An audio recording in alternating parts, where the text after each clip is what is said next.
नमस्ते मित्रों, कथा निधि चैनल पर आपका बहुत बहुत स्वागत है।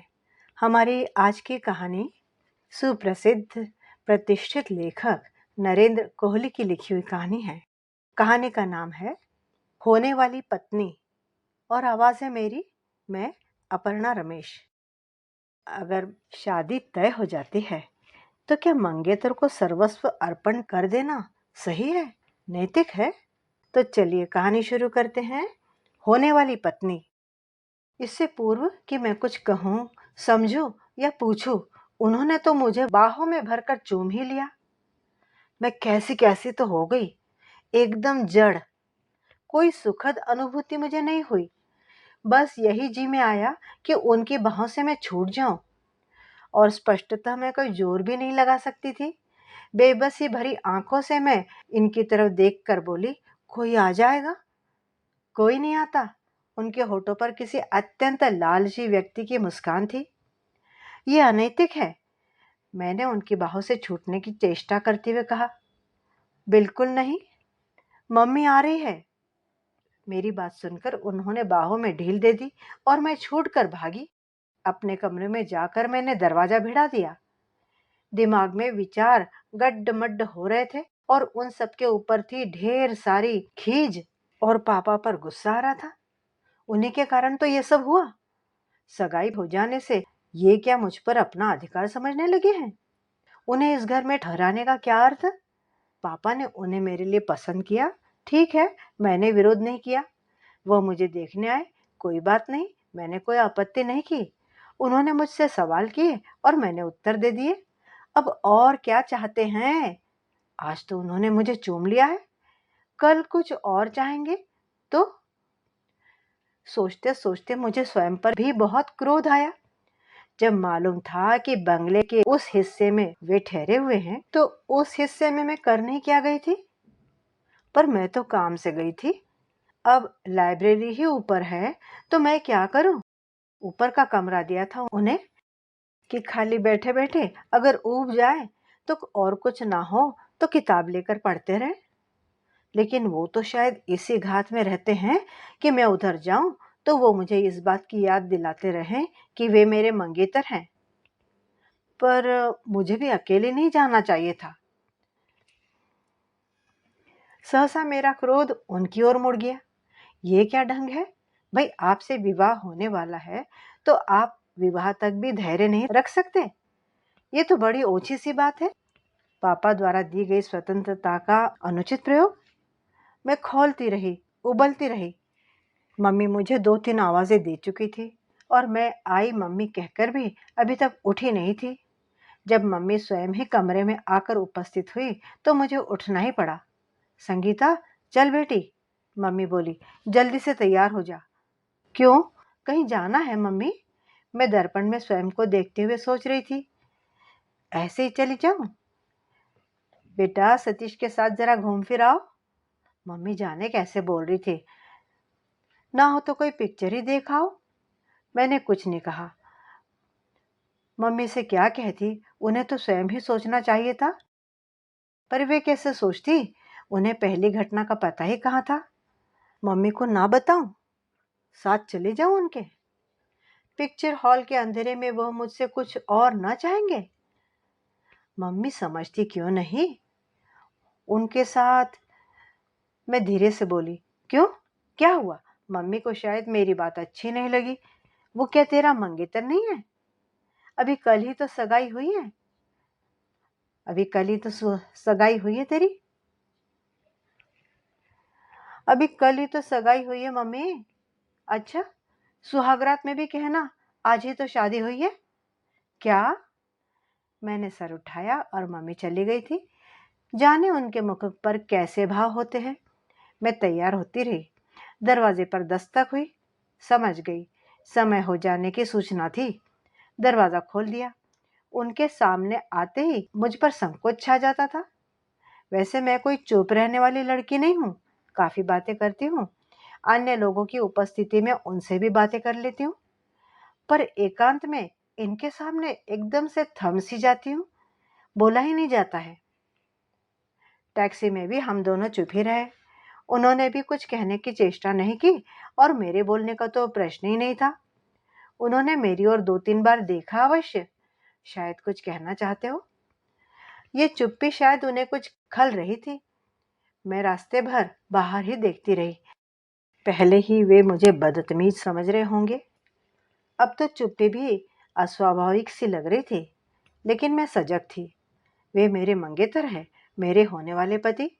मेरी जरा सी ढील से वे मुझे बाहों में भर सकते हैं। उनके होठ मेरे होठों पर आ सकते हैं, उनके हाथ भटक सकते हैं। ड्राइवर को पैसे देकर वे मुड़े, मेरी तरफ देखते हुए बोले, संगीता, वास्तव में मैं पिक्चर देखने के विचार से नहीं आया हूँ। मुझे तुमसे कुछ बातें करनी है। कहिए, जो कुछ कहना चाहते हैं मैं सुन लूंगी। बड़ी मुश्किल से मेरे मुंह से निकला। उन्होंने तब तक कुछ नहीं कहा जब तक टिकट लेकर हम अपने स्थान पर बैठ नहीं गए। वे शायद मेरी ओर से संकेत चाहते थे। मैंने उनकी ओर देखा तो वे समझ गए। मैं चाहता हूँ हमारा वैवाहिक जीवन सुखी रहे, ये बोले। अरे, वैवाहिक जीवन सुखी रहे ये कौन नहीं चाहता, ये बोलते गए। मैं पहले ही स्पष्ट कर देना या कर लेना चाहता हूँ। तुमसे कल भी पूछा था, कल भी समय और एकांत उन्होंने निकाल ही लिया था। संगीता, मेरी आंखों ने ही जवाब दिया था। कहिए। संगीता, सगाई तुम्हारे पापा की इच्छा से हुई है, क्या इसमें तुम्हारी भी सहमति है? मैं चुप ही रही। क्या मैं तुम्हें पसंद हूँ, इन्होंने पूछ ही लिया। अब मैं क्या उत्तर देती। सीधी सी बात थी, पापा ने चुना था, मैंने विरोध नहीं किया था। पुत्री के रूप में मैंने पापा की इच्छा को स्वीकार कर लिया था। अब मेरा कर्तव्य था कि मैं उन्हें भी प्रसन्न रखूं, उनकी इच्छा के अनुसार चलूं। इन सारे प्रश्नों के लिए अवकाश ही कहा था। उत्तर नहीं दिया तुमने, उन्होंने फिर कहा। पापा की इच्छा ही मेरी इच्छा है, इतना कहकर मैं चली आई। डर था कि कहीं फिर से वह ऐसा ही प्रश्न न पूछ बैठे। कल तो मैं चली आई थी, लेकिन आज अब वे फिर मुझसे कुछ वैसा ही ये वही प्रश्न पूछना चाहते थे। तुमने कोई उत्तर नहीं दिया था कल? ना बताना चाहो तो मत बताना, आखिर मैंने उन्हें कहा। पूछिए। लेकिन मेरे स्वर में किसी तरह की स्फूर्ति या उत्साह नहीं था। संगीता, न बताना चाहो तो मत बताना। शायद वे अपनी ईमानदारी दिखा रहे थे या फिर अपनी उदारता। लेकिन संगीता, झूठ मत बोलना। पूछिए, मैंने फिर एक बार कहा। सोच लो, बात बहुत व्यक्तिगत है। पूछिए ना, भूमिकाओं से मुझे खासी चिढ़ आती है। संगीता, किसी से तुम्हारा अफेयर तो नहीं है? पता नहीं उनकी नजरों में क्या था, पर मुझे लगा कि वे मेरा अपमान कर रहे हैं। जी में आया कि एक तमाचा जड़ दूं उनके गाल पर और कहूं कि यही प्रश्न का उत्तर है आपके। वे मेरे उत्तर की प्रतीक्षा में मेरी ओर ही देख रहे थे। मैंने बोला, नहीं, सच कह रही हो? मुझे लगा कि यह व्यक्ति मेरे धैर्य की परीक्षा ले रहा है। इन्होंने दूसरी ओर देखते हुए कहा, मैं कैसे मान लूं कि को एजुकेशन में पढ़ने वाली एक लड़की किसी से प्रेम न कर पाई हो? मैंने प्रथम बार उत्तर शब्द में न देकर पूरे वाक्य में दिया। आप न माने, पर सत्य यही है। क्या तुम्हें कोई लड़का अच्छा नहीं लगता था? अब भला इस प्रश्न का उत्तर कैसे दिया जा सकता था? उत्तर मैं देना भी नहीं चाहती थी। मेरे सामने रवि का चित्र आ गया। रवि अच्छा लगता था मुझे। अच्छा लगने की बात थी भी। योग्य था, मेधावी था, सुंदर था और बदतमीज भी नहीं था। फिर अच्छा क्यों न लगता? पर अच्छा लगने का अर्थ ये तो नहीं कि मेरा उसके साथ अफेयर रहा हो। पर इस समय मुझे इन बातों पर विचार नहीं करना था। ना ही उसका अवकाश था और ना इच्छा। मैं अपने मंगेतर के साथ सिनेमा हॉल में बैठी थी और मुझे यह ध्यान रखना था कि उसे मेरी कोई बात बुरी न लगे। प्रश्न का उत्तर ना देना भी तो उन्हें बुरा लग सकता है। मैंने फिर संक्षिप्त सा उत्तर दिया, नहीं। ये लापरवाही से बोले, कोई बात हो तो बता दो, छिपाने की आवश्यकता नहीं है। मेरा मन आहत हो गया। हॉल से उठकर चल देने की तीव्र इच्छा को मैंने बड़ी मुश्किल से रोका और बोली, ऐसी कोई बात नहीं है। उन्होंने कुछ नहीं कहा, पर मुझे लगा उन्हें विश्वास नहीं हुआ है। मुझे लग रहा था कि निरंतर मेरे मन में हथौड़ा बजता रहा कि साथ बैठा व्यक्ति मेरा मंगेतर है और उसे मुझ पर विश्वास नहीं है। उस अविश्वास से मुझे हानि नहीं हुई, बल्कि लाभ ही हुआ। मेरी आशंका निर्मूल सिद्ध हुई। अविश्वास की वजह से न उनके हाथ भटके, न होठ और न ही उनका मन ही। ये तटस्थ से बैठे रहे। सोचती हूँ अच्छा ही हुआ। वैसे मुझ में तो पर्याप्त आत्मनियंत्रण है और धैर्य का भी अभाव नहीं है, पर अपनी प्रश्नावली से उन्होंने मुझे इतना चिढ़ा दिया था कि यदि वे कुछ और चाहते या पूछते तो मेरे हाथ भी भटक जाते। एक आध चाटा कोई बड़ी बात ना होती। फिर आगे कोई बातचीत न हुई।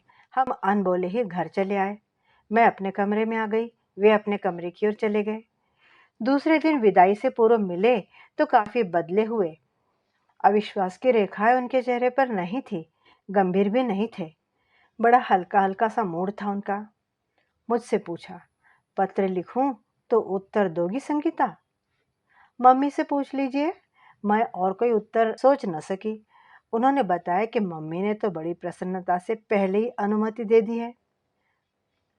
उनके जाने के तीसरे दिन ही उनका पत्र आ गया। पत्र वैसा ही था जैसा कोई प्रेमी अपने प्रिया को लिखता है। मुझे यह भी अनुचित लगा। उन्होंने ऐसा पत्र क्यों लिखा?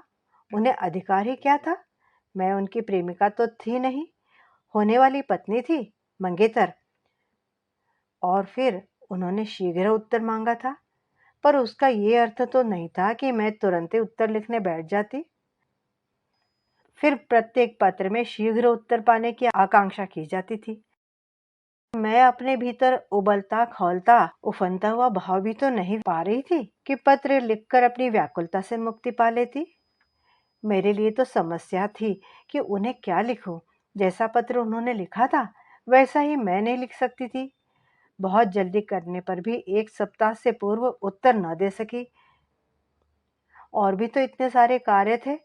पत्र व्यवहार तो विवाह तक चलता ही रहेगा। लेकिन मेरे पत्र के चौथे ही दिन फिर उनका पत्र आ गया। पत्र में प्रेम था और उपालंब था। मुझे लगा कि मुझसे भूल हुई है। वे मेरे मंगेतर हैं, होने वाले पति। मुझे उनकी इच्छा के अनुसार ही चलना चाहिए। मैंने शीघ्र उत्तर देने का संकल्प कर लिया और पत्र दराज में रख दिया। इसका परिणाम यह हुआ कि 1.5 सप्ताह से पूर्व मैं पत्र ही न लिख सकी। पत्र व्यवहार यूं ही चलता रहा। उनके प्रत्येक पत्र में उपालंब होता, शिकायतें होती कि मैं शीघ्र उत्तर नहीं देती, और मैं थी कि पूरी कोशिश के बावजूद भी जल्दी पत्र नहीं लिख पाती थी। बात यहीं तक नहीं थी, उन्हें यह भी शिकायत थी कि मेरे पत्र बड़े कोल्ड होते हैं, उनमें प्रेम की उष्णता नहीं होती। पर मैं क्या कर सकती थी? जो भावना मुझ में थी ही नहीं, उसे बलात् में कहां से उत्पन्न करती? सहसा उनका पत्र आया कि वे आ रहे थे। छुट्टियां नहीं थी उन्हें, लेकिन मुझसे मिलने की तीव्र इच्छा के कारण आ रहे थे। मम्मी और पापा को भी उन्होंने सूचना दे दी थी। घर भर में हलचल मच गई। पापा और मम्मी के जमाता आ रहे थे, पर मेरा कमरा वैसे ही पड़ा हुआ था। पापा और मम्मी उन्हें रिसीव करने स्टेशन गए। मुझे घर पर ही मिलना अच्छा लगा। वैसे भी स्टेशन पर पापा और मम्मी के सम्मुख मैं कैसे मिलती? कितनी विचित्र स्थिति होती। घर पर आए तो सहज भाव से जाकर मैंने उन्हें नमस्ते कर दिया। एकांत में मिलने की चेष्टा नहीं की। लंच हमने पापा और मम्मी के साथ ही किया, पर डिनर पर हम दोनों ही थे। पापा और मम्मी किसी पार्टी में गए हुए थे। वे तो चाहते थे कि हम दोनों भी उनके साथ चले, पर मेरे वे थके हुए थे और उन्हें घर पर अकेले छोड़कर जाना अच्छा नहीं लगता था। अतः मैं भी नहीं गई। पापा और मम्मी पार्टी से डिनर पर वापस नहीं आ सकते थे, क्योंकि पार्टी तो रात 12 साढ़े 12 से पूर्व समाप्त होने की कोई संभावना ही नहीं थी। डिनर पर हम दोनों ही थे, मैं और वे। बैरा क्षण भर के लिए आता, चीजें परोसकर चला जाता था। उससे हमारे एकांत में किसी भी प्रकार का विघ्न नहीं पड़ता था। तुम मिली ही नहीं सवेरे से? इन्होंने पूछा। मिली तो हूँ। मेरे स्वर में आश्चर्य था। अरे, इसे भी कोई मिलना कहते हैं? इतना तो कोई घर आए अतिथि से भी मिल लेता है, ऐसे कोई अपने मंगेतर से मिलता है भला? संगीता, उनकी आंखों में जाने क्या था कि मैंने सिर झुका लिया। भाई, इसमें शर्माने की क्या बात है? वे धीरे से बोले। आखिर हम दोनों मंगेतर हैं और पापा मम्मी भी तो नहीं है घर में। शर्मा कौन रहा है? कहते हुए मैंने सिर उठाया। डिनर के बाद क्या प्रोग्राम है? उन्होंने विषय बदल दिया। कुछ भी तो नहीं, मैं बोली। बस सोने का विचार है। मेरी बात सुनकर मुझे लगा कि उनका उत्साह ठंडा पड़ गया है मेरी बात से। फिर भी वे आगे बोले, थोड़ी देर लॉन में टहल लिया जाए, क्या विचार है? आई डोंट माइंड, मैंने कह दिया। खाना समाप्त करके हम दोनों लॉन में चले आए थे। 10 बज चुके थे। सड़क वीरान सी थी। लॉन के घास भी जैसे सोई हुई थी। दूर हेज के पार सड़क के किनारे कारपोरेशन की बत्ती ही केवल जल रही थी। हम दोनों चुपचाप टहल रहे थे। मैं तो कुछ कहना ही नहीं चाहती थी, पर उनके विषय में मैं कुछ नहीं कह सकती। पर वे कुछ कह भी नहीं रहे थे। सहसा ही उन्होंने मेरा हाथ पकड़ लिया। पहली बार मुझे उनका यह करना अस्वाभाविक नहीं लगा। यह आशंका तो उसी समय से मेरे मन में थी जब मम्मी और पापा पार्टी में जा रहे थे। मैंने हाथ खींचा भी नहीं, हटाया भी नहीं, कुछ कहा भी नहीं, पर मेरे हाथ को उनके हाथ में रहने देने के लिए भी मुझे प्रयत्न करना पड़ रहा था। संगीता, इन्होंने खोई खोई आवाज में कहा, देखो चांद कितना सुंदर है आज। मैंने चांद की ओर देखा। रोज के समान ही तो था, कोई विशेषता तो मुझे उसमें नहीं लगी। और सच्ची बात तो यह है कि चांद तो मुझे कभी सुंदर लगा ही नहीं। आज का मौसम बड़ा गुनहगार है संगीता, वे फिर बोले। मैंने कुछ नहीं कहा। वह मेरा हाथ पकड़े पकड़े लॉन पार करके आ गए। घर आने पर पहले कमरा उनका पड़ता था। मेरा हाथ पकड़े पकड़े वे अपने कमरे में मुझे ले गए। कमरे में धीमा सा नीला प्रकाश था। उन्होंने वो भी बुझा दिया। उनकी कही सारी बातें मेरे मस्तिष्क में कौंध गई। चांद सुंदर क्यों था? मौसम गुनाहगार क्यों था? मेरे भीतर विरोध उठा। विरोध करती तब तक तो मैं बिस्तर पर थी। मैंने देखा कि उनकी जकड़ सख्त होती चली जा रही थी। उनके होठ निर्विलंब मेरे होठों, आंखों, बालों को छूते हुए मेरे गले पर जा पहुंचे थे। मुझ में न जाने कैसी शक्ति कौंधी, मैं उन्हें झटक कर उठ खड़ी हुई। मुझसे कुछ ही दूरी पर उस अंधेरे में भी मैं उनकी आंखों की भाषा पढ़ पा रही थी। संगीता, तुम मेरी पत्नी हो। क्या मैंने कुछ अनुचित किया है? हूं नहीं, होने वाली हूं। आज पहली बार मैं खुलकर उनसे बहुत कुछ कहना चाह रही थी। अभी मैं कुंवारी हूं। आप मुझसे, मैं बहुत कुछ कहना चाह रही थी, पर बोली नहीं। भला इस सब के बाद में, अपना सब कुछ दे देने के बाद, मैं विवाह की वेदी पर कैसे बैठ सकती थी? कुंवारी कन्या के रूप में मेरे मम्मी पापा कन्यादान कैसे कर सकते थे? पति की इच्छा पर चलना मेरा कर्तव्य था, पर विवाह के पूर्व ये सब कैसे हो सकता था? मैं अपने कमरे में चली गई।